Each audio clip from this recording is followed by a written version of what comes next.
This week, we're talking about how to enjoy your work, even if some things aren't going perfectly. You are listening to Love Your Job Before You Leave It, the podcast for ambitious, high-achieving women who are ready to stop feeling stressed about work and kiss burnout goodbye forever. Whether you're starting a business or staying in your day job, this show will give you the coaching and guidance you need to start loving your work today. Here's your host, career coach Corey Lynn. Hey y'all, we are going to talk about enjoying your work this week. And in the spirit of that, I'm going to share something with y'all that I enjoy about my work. And that is when y'all leave me lovely podcast reviews. Thank you so much to each and everyone who has rated and reviewed the podcast. I so deeply appreciate it. And I want to read one of your reviews and celebrate. So in December, I got a review called So Many Aha Moments. And the review says, recently took a risk and made a major career move, and the podcast is not only helping me set up for success in this new path and work environment, but also offering plenty of aha moments that apply to other areas of my life. I want to level up now that work is no longer the problem. Thank you so much for that review. And you are welcome. I'm so delighted that the podcast is useful.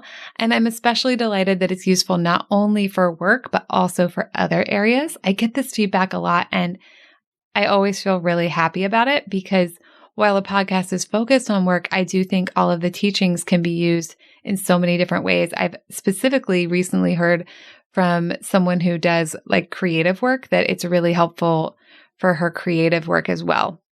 And so take these lessons and apply them to all the areas of your life. You can get a lot of value even beyond just the workplace. And there's also something else I wanted to mention about that review. In that review, the person is talking about having left their job. And I think that's so awesome. I love it when people leave their job to go pursue something else. And I wanted to say that clearly because this podcast is called Love Your Job Before You Leave It. So in a lot of ways, yes, I'm encouraging you all to learn how to love the job that you are in, but it's not because I'm against leaving the job that you're in.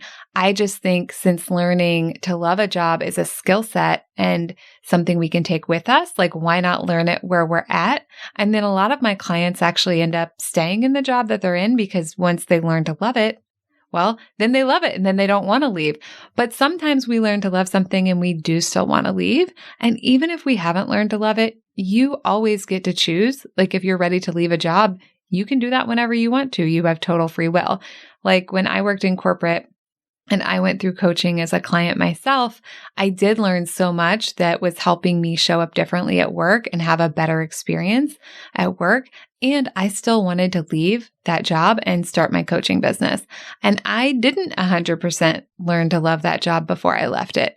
I was willing to bring some of that work with me, and then I've had to do that work in my business. So it's not that one or the other is better. I just think if we already have a great job, like I did, sometimes it's great to just go ahead and learn how to love it. And then we can go to the next thing fully loving it. But it's not a hard and fast rule. So you always get to choose what you want to do and the way you want to apply the things I teach in the podcast. All right. Without further ado, though, let's get into a discussion of how you can enjoy your job more, even when things aren't going 100% according to your plan, even if you're planning on leaving this job, even if you want to do something else, whatever the thing is for you, let's talk about how to enjoy your job anyway. If you're anything like I used to be, you might be really good at finding ways to improve things. Like when I was in corporate, I was always looking for things that I could improve, continuous improvement in my role, but also continuously improving my role so that I could enjoy it more. And listen, this is an amazing skill. I am all about continuous improvement, but there's also something to be said for enjoying the things that already are working. And we've mentioned this briefly on the podcast before, but I wanted to take a deeper dive into it because it's a simple thing to do, but it creates life-changing, or rather work-changing results. So what I'm talking about is noticing and enjoying what's already working. And I want to be clear that it's not so that we can just love everything and then never go back to our continuous improvement, but instead it's about helping us see that there are things that are working. The human brain has a bias that orients us towards things that are negative, towards things that are possibly threats. It's called negativity bias, but sometimes I even think of calling it like threat bias. Like our brain is constantly looking for like, what's not working? What could go wrong? What's dangerous? How could I maybe be hurt or get in trouble? And our brain will continue to loop and loop and loop on that. And that looping can really push us towards wanting to do the continuous improvement, right? Like our brain's always bringing up potential threats and then we're always addressing them. But the thing is, this is a bias, so it's not an accurate worldview. And so the problem there is that in your life and at work, you might be having tons of things that actually are working and are going well, but your brain's attention will loop back to things that aren't working and aren't going well. So in order to balance that, what we need to do is purposefully look for what is working. Purposefully look for what is going well. When I talk about spending time noticing and enjoying what is working, people get a little concerned sometimes. They might even get downright upset.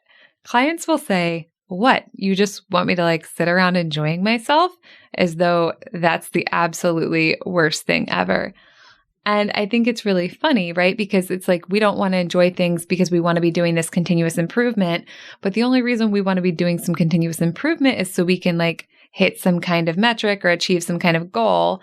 And then we want to be happy when we achieve the goal, right? But it's like, but we don't want to be happy now. It's like people have it backwards. They think like being happy now will prevent them from achieving the goal. But I actually think that the opposite is true, and that the more we can cultivate noticing and enjoying what is working, that can actually help fuel us towards our goals, right? Usually like we have a goal and we think if we achieve the goal, we're going to be happier or more confident or more satisfied. And as part of that goal achievement, I like to suggest that there's value in seeing the areas in our lives where we're already happy, we already feel confident, we already feel satisfied. But sometimes when I suggest this, people really resist it. So you may experience some resistance yourself when you think about doing this, but I want you to be curious about what I'm teaching you anyways, because it's really powerful and I think it can actually help us work even more towards our goals. There's this phrase that I love in coaching, and it says, the destination feels like the journey. So wherever we're trying to go, whatever goal we're trying to achieve, like I was saying before, when we get there, we want to feel like confident. We want to feel happy. We want to feel satisfied. But the journey to that goal is going to feel like the destination. So when we get all caught up in like doing the hustle and doing the grind as we get to our goals, and we get all caught up in doing the continuous improvement and not letting ourselves feel happy along the way, then we don't have any practice feeling happy or satisfied or confident when we achieve the goal. So instead, when we do this work, when we look for what is working in the now and we enjoy it on purpose, even if we want to do more improvement or achieve more goals, we actually have more practice. We're better at being happy. We're better at being confident. We're better at being satisfied. Yes, these are skills. And then they're going to be available to us when we achieve the goal, right? So it's not about us not achieving the goal because we're busy being satisfied in the moment. That satisfaction, when we cultivate that in the moment, actually helps us achieve the goal. So spending time noticing and enjoying what is working is an incredibly valuable activity. And there are several reasons for that. One of them we already covered in the intro, which is that it counteracts the brain's natural negativity bias. Like I was saying, left to its own devices, the human brain prioritizes the negative. And this might seem like a bummer, and it kind of is, but it did keep our species alive. So evolutionarily, it matters. But it also means that our brains want to keep showing us bad news over and over again while simultaneously deprioritizing the good news. Like they'll deprioritize the good news, they'll discount the good news, they'll sort of suppress it and actually pretend like it doesn't exist. And when I say they, I mean brains, human brains. So there's actually a study where they looked at like how many pieces of quote unquote positive data does the brain need to see to counteract one piece of negative data. And it was something totally staggering to me. Like it was like 5 pieces, right? So because of that natural bias in the brain, if there's one thing that our brain has decided isn't going well, we actually need 5 things that are going well just to create a balance. So when we do this thing where we notice and enjoy what is working, it's not about optimism. It's actually about helping our brain be more balanced and helping our brain be more realistic about what is happening. And I love that. I think it's so important. I think focusing on the positive gets such a bad rap as like, quote unquote, just being optimistic or even like lying to ourselves, but it's actually more realistic. So I think that's a great reason to do it. But here's another great reason. It creates enjoyable feelings. Many of us think that if we stop and have fun, we won't get back on track. But like I was saying before, the opposite is true. Noticing what is working feels good, and feeling good actually inspires us to do more of what's already working. So at the beginning of the episode, I was talking about like, we're going to talk about how to enjoy your work even when everything isn't going according to plan. And this is what I'm talking about. When we slow down and we really force ourselves to think about like, what is working, what is going well, what is enjoyable, where do I feel happy, where do I feel confident, where do I feel satisfied? And we notice that, make space for it, give it our attention. That feels good. So that alone is already going to bring up our enjoyment of our work. And it's going to counteract the natural negativity bias. So we're going to be seeing ourselves and our work more clearly, but it also makes great fuel. So anytime we want to do something, it really helps if the brain associates doing that something with feeling enjoyable feelings. The brain likes to do more of things that feel good. We talked about this a little bit last week with like in the moment brain, right? In the moment brain wants to seek pleasure, avoid pain, and conserve energy. So when we take the time to notice and enjoy what is working, that means that what is working becomes pleasurable. And when it becomes pleasurable, we actually want to do more of it. So it requires less willpower. And that is magical, right? So it's like the opposite of what we think. It's like we think if we stop and enjoy what's working, like then we'll be like, that was good enough. And then we'll like, I don't know, like have a nap or something. But it actually makes us more likely to want to double down and keep working. Whereas noticing what's not going well actually makes us more likely to want to like take a nap or go scroll social media or whatever. Okay, here's another reason why it's really important and beneficial to notice and enjoy what is working. Noticing and enjoying what is working teaches us how to enjoy actual real life. This is perhaps the most essential piece. There's nothing wrong with continuous improvement, of course, but if you're operating on the assumption that you'll be happier later when things are better, you're wrong. Why? Because we're living the human experience, and in the human experience, there will always be things your brain thinks aren't working. But this doesn't have to be bad news. In fact, it could be great news, because learning to enjoy the real imperfect now will help you enjoy the real imperfect later, and that's magical. So like, let me play this out for you. You're in a job right now, and there are some things that are going well, and there are some things that are not going well. And you might have goals. And as we all know, I love goals, and we'll totally work on your goals, and I will help you with your goals. And we're going to go all the way with the goals. We're going to achieve the goals. But even when you hit those goals, even when you achieve them, you're still going to be a human living a human life. And that means some things will still be like happening in a way that your brain wishes they weren't, or your brain will have new goals it wants to achieve. So when you learn to notice and enjoy what's working now, even though not everything is 100% perfect, that's a skill. And then that skill will be available to you in the future. And the more you practice that skill now, the better you'll get at it. So the more you enjoy your life now, imperfections and all, the more you'll enjoy the future when you have created those goals. And I want to be clear, I'm 100% on board for you creating and achieving the goals. But also if you want to enjoy that, you got to practice that now. But speaking of goals, this is also a really good one. Noticing, enjoying what's working now and creating space for that and putting attention on that will also reveal which goals you truly care about and which ones you only wanted because you thought you would feel better if you achieved them. So, like I said before, noticing and enjoying what is working now helps things feel better, and that will help you double down and do more effort. But it might be true that a few of your goals don't seem important to you anymore. When you learn how to enjoy what is working and you create all those positive feelings and you notice and enjoy them, you're going to learn about yourself. You're going to learn what you actually want, like what your real goals actually are, and what you only wanted because you thought you couldn't be happy unless you did it. It's so great to figure this out ahead of time, though. So often people work for years and bust their asses to get to some achievement. And then when they arrive at it, they're surprised to find out that they don't actually care about it. Right? And some of that, I think, is because it's like what I was talking about before. If you don't enjoy the journey, you won't enjoy the destination. But sometimes it's also because we've chosen goals that didn't really line up for us, but we hadn't slowed down enough to realize they didn't line up for us. It's like if we're already happy, we don't want that goal. Whereas if we're already happy, there are plenty of goals we still want, right?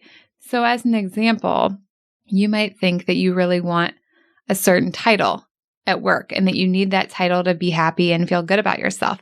When you start noticing and enjoying what is working, you might find that you're really happy with your current title, but what you really want is a pay raise, right? So in that case, creating that happiness, creating that confidence, creating that enjoyment ahead of time might help you really crystallize what's the goal I care about and what's the goal I only wanted because I thought I had to have it to feel satisfied. So if you think you have to have the new title to feel satisfied, you're going to go after it. But sometimes we go after goals like that and then we get them and then we realize that wasn't actually the thing we wanted. So when we go through the effort of noticing and enjoying what is working ahead of time, then that can really help us crystallize which goals do we want to keep going after, right? And which goals do we not? And I think it's interesting because when you notice and enjoy what is working, you'll feel more fired up about some stuff and less fired up about other things. So it's not that our desire to achieve goals will go away. It won't. It's that our desire to achieve goals will become clarified and have additional focus. So just to recap, what we're teaching is that you can enjoy your job now, even if there are things you want to change about it. You can enjoy your job now, even if not everything is going according to plan. And the way to do that is an extremely simple tool, which is just to notice and enjoy what is working. And it's also a habit and a practice. The more you notice and enjoy what is working, the better you're going to get at that. Even just 60 seconds a day to notice and enjoy what is working will change your life. And I want to be really clear. I'm not telling you to be more grateful. It's not ever about that. In fact, I think there's nothing that makes me less grateful than if someone tells me I should be grateful. Instead of thinking about what should I be grateful for, we really want to focus on what is working, what's going well, what do I like about this day, what do I like about this job. So there you have it. That's one habit that you can create and start today. And it's super simple and it will completely change your work life.